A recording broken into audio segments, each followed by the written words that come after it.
Biology theory important question. जीव विज्ञान biology जीव विज्ञान बायोलॉजी प्राकृतिक विज्ञान नेचुरल साइंस की एक शाखा है। जीव विज्ञान बायोलॉजी विज्ञान की वह शाखा है जिसके अंतर्गत समस्त जीवधारियों का विस्तृत अध्ययन किया जाता है। यानी बायोलॉजी में हम समस्त विस्तृत यानी समस्त जो जीवधारी हैं उनका अध्ययन करते हैं। जीव विज्ञान बायोलॉजी जीव विज्ञान बायोलॉजी को दो भागों में बांटा गया है। नंबर फर्स्ट है बायो यानी लाइफ जीवन, और लॉजी मीन्स स्टडी अध्ययन। यानी अब समझ में आया ना कि बायोलॉजी को कितने भागों में बांटा गया, दो भागों में। अब जानते हैं फादर ऑफ बायोलॉजी यानी बायोलॉजी जो थे उसके फादर कौन थे। जीव विज्ञान बायोलॉजी को दो भागों में बांटा गया, जूलॉजी एंड बॉटनी। जूलॉजी जंतु विज्ञान और बॉटनी वनस्पति विज्ञान। जंतु विज्ञान के फादर कौन है यानी जंतु विज्ञान के पिता कौन है। फादर ऑफ जूलॉजी जंतु विज्ञान के फादर हैं अरस्तु। जंतु विज्ञान के फादर कौन है, अरस्तु। और उन्होंने एक बुक लिखी हिस्टोरिया एनिमिलिया। और बॉटनी यानी वनस्पति विज्ञान के जनक कौन है, थियोफ्रैक्टस। और इन्होंने एक बुक लिखी हिस्टोरिया प्लांटारम। तो यानी अब मालूम हो गया ना कि जीव विज्ञान बायोलॉजी दो भागों में बटा, जूलॉजी और बॉटनी। तो जूलॉजी के पिता कौन है और बॉटनी के पिता कौन है। बायोलॉजी शब्द का सर्वप्रथम प्रयोग लैमार्क व ट्रेविनेरस ने 1801 में किया था। यानी जो बायोलॉजी शब्द का सर्वप्रथम प्रयोग बायोलॉजी का जो प्रयोग लिया था, यानी किसी का कभी नाम रखते हैं तो उसका नाम सबसे पहले किसने लिया था, तो बायोलॉजी का जो नाम लिया था लैमार्क और ट्रेविनेरस ने लिया था 1801 में। फादर ऑफ बायोलॉजी अरस्तु। जीव विज्ञान को दो भागों में बांटा गया। जूलॉजी एंड बॉटनी, जंतु विज्ञान और वनस्पति विज्ञान। इसमें जंतुओं, संरचनाओं, विभिन्न जैविक क्रियाओं का अध्ययन किया जाता है। यानी इनमें जंतुओं, संरचनाओं एवं विभिन्न जंतुओं का अध्ययन किया जाता है। इसमें पादपों की संरचना एवं उसमें घटित होने वाले यानी जो पादप लोग होते हैं उसमें जो घटित होती है संरचना उसके बारे में अध्ययन करते हैं। विभिन्न दैनिक क्रियाओं का अध्ययन किया जाता है। जीव विज्ञान के उपशाखाएं ब्रांचेस ऑफ बायोलॉजी यानी जो जीव विज्ञान के उपशाखाएं होती हैं वो क्या होती हैं, यानी जो जीव विज्ञान है उसमें किस चीज़ का अध्ययन करते हैं और किस चीज़ को हम क्या कहते हैं। जैसे पोमोलॉजी का अध्ययन हम फलों के अध्ययन में करते हैं। यानी जो हम फल का अध्ययन करते हैं उसको पोमोलॉजी कहते हैं। सेरीकल्चर यानी जो सेल्वीकल्चर होता है वो काष्ठी पेड़ों का संवर्धन, यानी जो सेल्वीकल्चर होता है वो काष्ठी पेड़ों का अध्ययन करने के लिए होता है। माइकोलॉजी कवकों का अध्ययन। आप लोग तो कवक जानते होंगे कहाँ पाए जाते हैं, जैसे रोटियों में जो सफ़ेद सफ़ेद फफूंदे पड़ जाते हैं उन्हीं को कवक कहते हैं। और जो कवक का अध्ययन कहलाता है वो माइकोलॉजी कहलाता है। एपीकल्चर मधुमक्खी पालन का अध्ययन, यानी जो मधुमक्खियाँ होती हैं उनको कैसे पालन किया जाता है उसके बारे में अध्ययन करना यानी मधुमक्खियों के बारे में नॉलेज करना कि ये कैसे रहती हैं, कैसे जनन करती हैं, कैसे इनकी रहन सहन, इनकी प्रतिक्रिया कैसी है, इस सभी चीज़ों में अध्ययन किया जाता है। एंट्रोमोलॉजी, ये क्या है? कीटों का अध्ययन। जो कीट होते हैं, कीट पतंगे उड़ा करते हैं, इनके बारे में अध्ययन। हर जीव जंतु अलग अलग जाति के होते हैं, तो उनके नाम भी रखे गए हैं, उनके उपशाखाएं भी रखे गए हैं। जैसे पीसी कल्चर होता है मत्स्य पालन। मत्स्य पालन का अध्ययन, जैसे मत्स्य में जितने भी जिस चीज़ से मत्स्य पालन होता है, जैसे मछलियाँ जो होती हैं उन्हें मत्स्य पालन कहते हैं। एंथोलॉजी, पुष्पों का अध्ययन।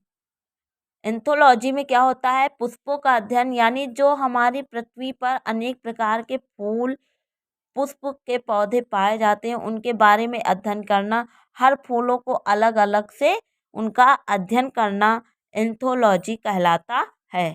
ऑर्निथोलॉजी यानी पक्षियों का अध्ययन। डेंट्रोलॉजी वृक्षों एवं झाड़ियों का अध्ययन होता है। जैसे होता है विटीकल्चर। विटीकल्चर अंगूर उत्पादन का अध्ययन, यानी अनेक प्रकार के अंगूर आते हैं, तो अंगूरों का जो हम अध्ययन करते हैं उसे विटीकल्चर कहते हैं। ऑफियोलॉजी, ऑफियोलॉजी में सर्पों का अध्ययन, यानी हमारे भारत में या हमारे पूरे विश्व में अनेक प्रकार के सांप पाए जाते हैं। उन सभी सांप एक जैसे नहीं होते हैं, सभी सांपों का जो अध्ययन कहलाता है वो ऑफियोलॉजी कहलाता है। सोरोलॉजी, सोरोलॉजी छिपकलियों का अध्ययन। जैसे जो छिपकलियाँ होती है, यानी हमारे घरों में अनेक प्रकार की छिपकलियाँ होती हैं या जंगलों में अनेक प्रकार से छिपकलियाँ होती हैं, तो उन छिपकलियों का अध्ययन सोरोलॉजी कहलाता है। सेरीकल्चर, रेशम कीट पालन। रेशम जो कीट होते हैं, रेशम कपड़े प्राप्त किए जाते हैं, सिल्क कपड़े प्राप्त किए जाते हैं, रेशम कीट पालन यानी सेरीकल्चर का अध्ययन कहलाता है। फाइकोलॉजी, शैवालों का अध्ययन। वर्गी कल्चर, केचुओं का अध्ययन, यानी जो हमारे खेतों, जमीनों, मिट्टियों में पाए जाते हैं, केचुओं का अध्ययन वर्गी कल्चर कहलाता है। ओलियो कल्चर यानी जैतून का उत्पादन। हिस्टोलॉजी, कोशिकाओं एवं ऊतकों का अध्ययन, कोशिकी। साइटोलॉजी, कोशिका का अध्ययन होता है। कैरियोलॉजी यानी कैरियोलॉजी, केंद्रक का अध्ययन, जो केंद्रक पाया जाता है किसी भी पादप या जंतु में पाया जाता है, केंद्रक का अध्ययन किया जाता है। जंतु एनिमल्स में पाए जाते हैं केंद्रक, उन्हीं का अध्ययन कैरियोलॉजी कहलाता है। मोरीकल्चर यानी शहतूत की खेती, यानी जो शहतूत की खेती होती है मोरीकल्चर कहलाती है। अब देखो इसमें ऑब्जेक्टिव क्वेश्चन है। फादर ऑफ बायोलॉजी के नाम से जाने जाते हैं, कौन जाना जाता है? अरस्तु। जीव विज्ञान शब्द का प्रयोग सबसे पहले किसने किया? लैमार्क तथा ट्रेविरेनिस ने। हिस्टोरिया प्लैनेटेरम पुस्तक के लेखक हैं थियोफ्रेस्टस। हिस्टोरिया एनिमलिया पुस्तक के लेखक हैं अरस्तु। फाइकोलॉजी में किसका अध्ययन किया जाता है? शैवाल का। डेंड्रोलॉजी का संबंध है झाड़ियों के अध्ययन से, वृक्ष के अध्ययन से। नंबर 7 है पुष्पों का अध्ययन कहलाता है एंथोलॉजी, यानी पुष्पों का जो अध्ययन होता है एंथोलॉजी कहलाता है। सिल्वीकल्चर वनस्पति विज्ञान की वह शाखा है जिसमें वर्णन होता है कि वन के विकास। फादर ऑफ जूलॉजी के नाम से जाने जाते हैं अरस्तु। नंबर 10 है पादप विज्ञान की शाखा कवक में किसका अध्ययन किया जाता है? फफूंद का। फलों का अध्ययन कहलाता है पोमोलॉजी। बॉटनी शब्द की उत्पत्ति किस भाषा से हुई है? ग्रीक, यानी जो बॉटनी का शब्द प्रयोग हुआ है, उत्पत्ति हुई है, वो ग्रीक भाषा से हुई है। नंबर 13 है कीटों के वैज्ञानिक अध्ययन को कहते हैं एंटेमोलॉजी। क्या कहते हैं? एंटोमोलॉजी। रेशम कीट का पालन क्यों करते हैं? क्या कहते हैं? सेरीकल्चर। और इसलिए करते हैं क्योंकि उसमें रेशम प्राप्त होता है। नंबर 15 है वर्गीकल्चर में प्रयुक्त वर्म होता है अर्थवर्म। नंबर 16 है केरियोलॉजी में किसका अध्ययन किया जाता है? कृंतक का। विट्रीकल्चर में किसका अध्ययन किया जाता है? अंगूर उत्पादन का। ओलीकल्चर में किसका अध्ययन किया जाता है? जैतून का उत्पादन का। बायोलॉजी शब्द का सर्वप्रथम प्रयोग किस वर्ष किया गया था? 1801। निम्नलिखित में से जीव विज्ञान की कौन सी शाखा आनुवांशिकता तथा विविधताओं के अध्ययन में से संबंधित है? आनुवांशिकी। निम्नलिखित में से किसे औषधि विज्ञान का जनक माना जाता है? हिप्पोक्रेटस। प्राणी की उस शाखा का नाम जिसमें पशु व्यवहार का वैज्ञानिक अध्ययन किया जाता है? इथोलॉजी। ऑर्निथोलॉजी विज्ञान की वह शाखा उसका संबंध किसके अध्ययन के साथ होता है? दंत। नंबर 29 है हृदय और उसकी बीमारियों के अध्ययन से संबंधित विज्ञान को क्या कहा जाता है? कार्डियोलॉजी। नंबर 25 है प्रतिरक्षा तकनीक का विकास किसने किया था? एडवर्ड जेनर ने। नवजात शिशु की 3 माह तक की आयु के अध्ययन को कहते हैं नियोनेटोलॉजी, यानी नियोनेटोलॉजी। क्वेश्चन नंबर 27 से उत्परिवर्तन का सिद्धांत प्रतिपादित किया था डी ब्रिज ने। 28 रक्त में एंटीबॉडी एवं एंटीजन के अध्ययन को क्या कहते हैं? सीरोलॉजी। इस घाव का अध्ययन क्या कहलाता है? ट्रोमेटोलॉजी।